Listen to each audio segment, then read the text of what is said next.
ప్రియులారా, యేసుక్రీస్తుని పరిశుద్ధ నామంలో మీ అందరికీ వందనాలు. ఈ రోజున మనందరికీ తెలిసిన కీర్తన 23వ కీర్తన గురించి ధ్యానించుకుందాం. దావీదు 23వ కీర్తనలో ఏం రాశాడంటే, యెహోవా నా కాపరి, నాకు లేమి కలుగదు.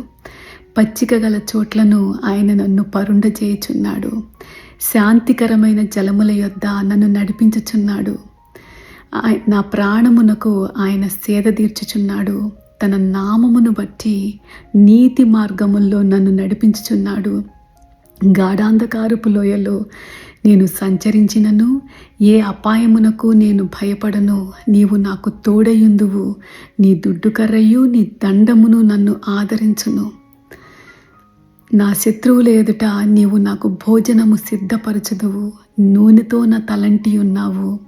నా గిన్నె నిండి పొర్లుచున్నది. నీ బ్రతుకు దినములన్నీయు కృపాక్షేమములే నా వెంట వచ్చును. చిరకాలము యెహోవా మందిరములో నేను నివాసము చేసేదను. హల్లెలూయా. దావీదు ఏం రాశాడంటే, యెహోవా నా కాపరి అని. దావీదుకు బాగా తెలుసండి, గొర్రె తన దారి తను వెతుక్కోలేదు, కాపరిని అనుసరించాల్సిందే. మన జీవితం కూడా అంతే. మన చుట్టూ ఉన్న మనుషులు, మన సంపాదించే పరువు ప్రతిష్టలు, డబ్బు, ఇవేవి మన కాపరి కాదు. యెహోవానే మన కాపరి. మరి దావీదు జీవితంలో ఎన్నో సమస్యలు, మరి ఎంతోమంది శత్రువుల్ని ఎదుర్కొన్నాడు.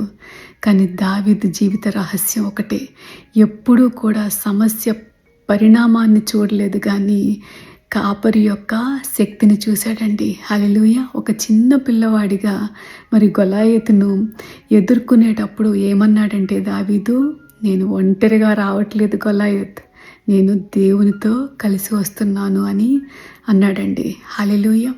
మరి ఎంతో అనుభవం నుంచి దావీదు రాసిన ఈ కీర్తన మనకి ఈ రోజున ఎంతో ఒక గొప్ప ఉదాహరణగా ఉంది.